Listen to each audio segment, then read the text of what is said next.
Hello guys, welcome to my YouTube channel. अगर मेरी video helpful लगे तो वीडियो को लाइक करें, शेयर करें और मेरे चैनल को सब्सक्राइब करें। यहाँ पर मैं जो +1 और +2 अकाउंटेंसी का होल सिलेबस जो है उसे कवर करवा रही हूँ। तो ज़्यादा से ज़्यादा वीडियो को स्टूडेंट्स के साथ शेयर करें। तो आज हम जो है स्टार्ट करने जा रहे हैं लेसन नंबर 7 +1 अकाउंटेंसी का, जिसका नेम है special purpose book, cash book. ठीक है, तो स्टार्ट करते हैं। फर्स्ट ऑफ ऑल कि कैश क्या होता है।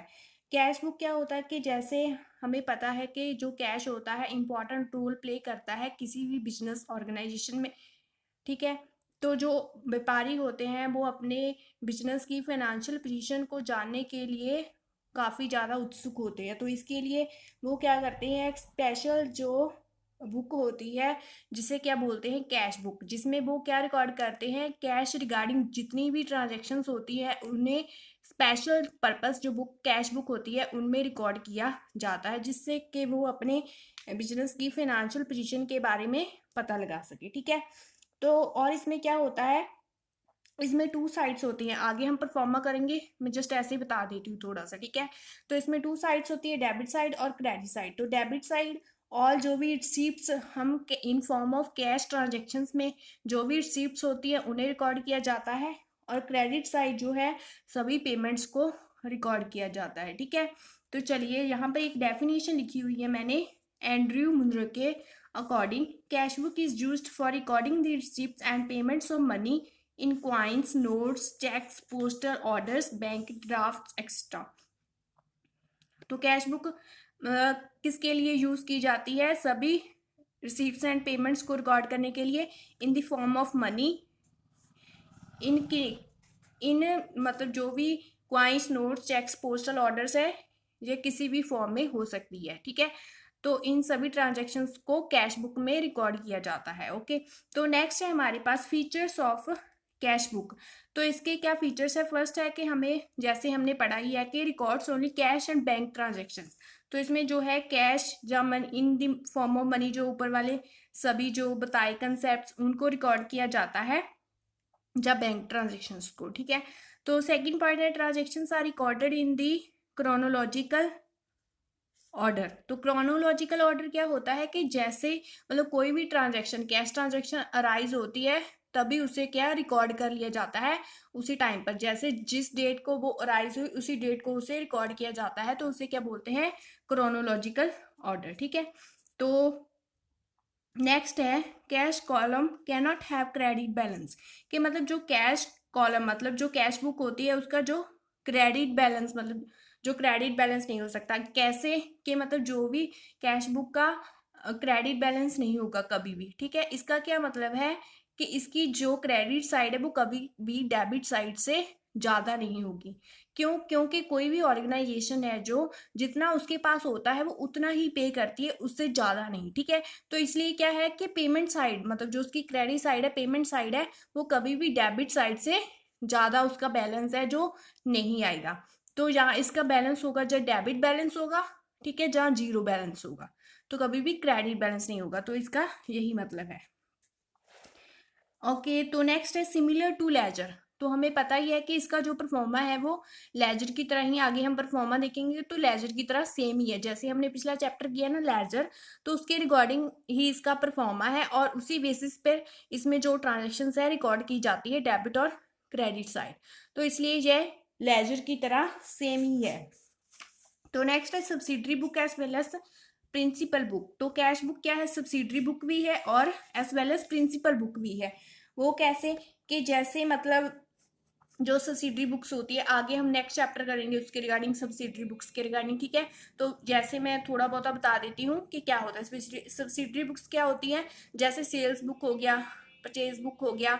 इनमें जो है जे मतलब हमें जो होती है प्रॉपर इंफॉर्मेशन प्रोवाइड नहीं करती, क्योंकि इनमें जो है जस्ट क्रेडिट ट्रांजेक्शन्स को ही रिकॉर्ड किया जाता है, कैश ट्रांजेक्शन्स को नहीं। ठीक है, लेकिन जो कैश बुक होती है उसमें हमें कैश के रिगार्डिंग जितने भी कैश ट्रांजेक्शन्स होती हैं उसके रिगार्डिंग हमें जो प्रॉपर इंफॉर्मेशन मिलती है। तो इसलिए इसे क्या बोला जाता है, प्रिंसिपल बुक, मतलब एक मेन बुक होती है जो। सब्सिडरी बुक तो होती है, हेल्प तो करती है, साथ साथ एक मतलब सहायक बुक के साथ साथ एक जो होती है मेन बुक होती है कैश बुक। ठीक है, तो नेक्स्ट है हमारे पास टाइप्स ऑफ कैश बुक। तो ये काफ़ी इंपॉर्टेंट है टाइप्स ऑफ कैश बुक, इसके रिगार्डिंग जो है न्यूमेरिकल्स होंगे। ठीक है, तो टाइप्स ऑफ कैश बुक कितने टाइप्स की होती है? फर्स्ट है सिंगल कॉलम कैश बुक, जो सिंपल कॉलम कैश बुक। तो इसमें क्या होता है, विद कैश कॉलम ओनली, तो इसमें सिर्फ कैश कॉलम आएगा। ठीक है, तो next double column cash book, तो इसमें आएगा कैश एंड डिस्काउंट कॉलम्स। तो आगे आगे जितने भी मतलब जैसे जैसे हम आगे बढ़ते जाएंगे तो इसके साथ साथ जो कॉलम्स है इसके वो भी बढ़ते जाएंगे। ठीक है, तो नेक्स्ट है ट्रिपल कॉलम कैश बुक, तो इसमें तीनों cash bank and discount columns add होते जाएंगे। ठीक है, तो नेक्स्ट है हमारे पास petty cash book. Petty cash book क्या होती है, जैसे पैटी एक्सपेंसेस मतलब जो छोटे एक्सपेंसेस होते हैं जैसे स्टेशनरी एक्सपेंसेस, उन्हें रिकॉर्ड करने के लिए क्या बनाया जाता है, पैटी कैश बुक एक अलग से बनाई जाती है। ठीक है, तो आगे जैसे डिटेल में हम आगे पढ़ेंगे उसके रिगार्डिंग, इन चारों के रिगार्डिंग। ठीक है, तो इसके रिगार्डिंग न्यूमेरिकल्स भी सॉल्व करेंगे।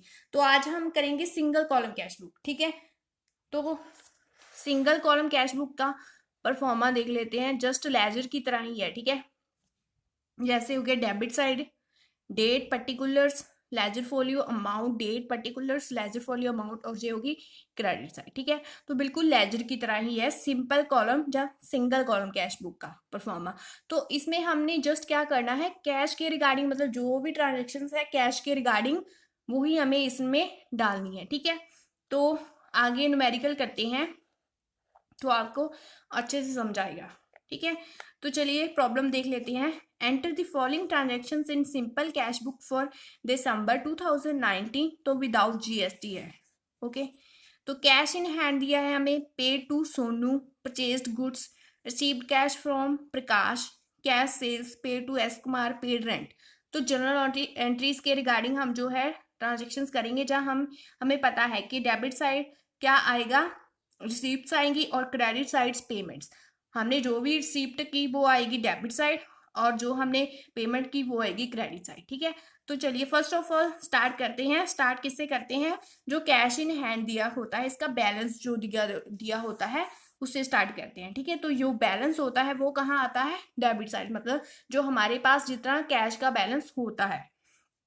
अभी जो हमारे पास सॉरी यहाँ पर डेट आएगा, डेट कितनी है, दिसंबर 1 ईयर 2019। ओके, तो यहाँ पर हम लिख लेंगे टू बैलेंस ब्रॉड डाउन, मतलब जो आगे बैलेंस ब्रॉड डाउन किया जाता है। तो कितना दिया हुआ है, 7750। ओके, तो नेक्स्ट कौन सी ट्रांजेक्शन है, पे टू सोनू, सोनू को पे किया। तो क्या आएगी जनरल एंट्री, क्या आएगी, Sonu account debit to cash account. ठीक है, तो यहाँ पर क्या आएगा, मतलब पेमेंट की, तो यहाँ पर किस साइड आएगा, कैश बुक तो हम बना रहे हैं। ठीक है, पे टू सोनू हो गया, बाय आ गया सोनू अकाउंट। तो यहाँ पर डेट लिखेंगे दिसंबर 6। ठीक है, तो यहाँ से अमाउंट आ गया 45। ओके, तो नेक्स्ट है हमारे पास एंट्री परचेज्ड गुड्स। तो इसकी क्या एंट्री होती है, purchases account debit to cash account. To cash account हो गया बाय परचेजेस, मतलब हमने पेमेंट की, कोई चीज परचेज, हमने गुड्स परचेज की तो उसके बदले में हमने पेमेंट की, कैश पे किया, तो बाय परचेजेस अकाउंट।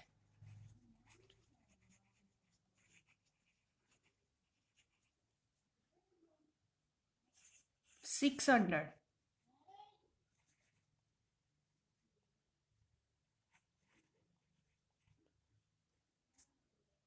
आगे है नेक्स्ट हमारे पास रिसीव्ड कैश फ्रॉम प्रकाश। तो यहाँ पर रिसीव्ड कैश फ्रॉम प्रकाश, हमने प्रकाश से जो कैश है वो रिसीव्ड किया, तो अब हो गया रिसीव्ड साइड। तो रिसीव्ड किया हमने कैश अकाउंट डेबिट, टू आएगा प्रकाश अकाउंट।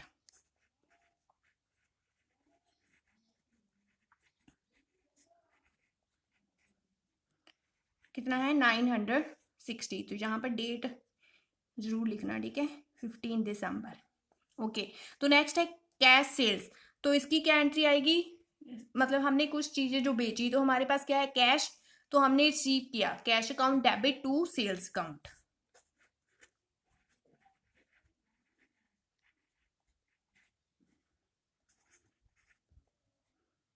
500। ओके। तो नेक्स्ट हमारे पास कौन सी है, पे टू एस कुमार। तो एस कुमार को हमने पेमेंट की, तो पेमेंट साइड आ जाएगा बाय एस कुमार।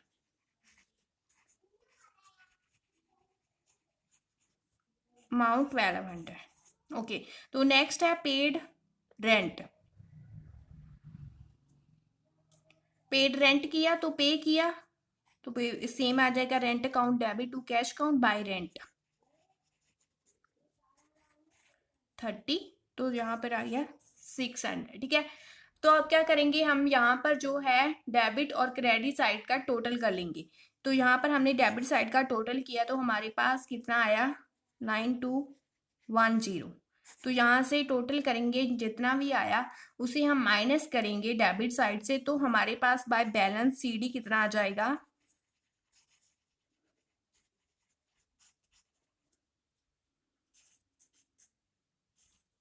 6765। तो यहाँ से सेम टोटल आ जाएगा। ठीक है।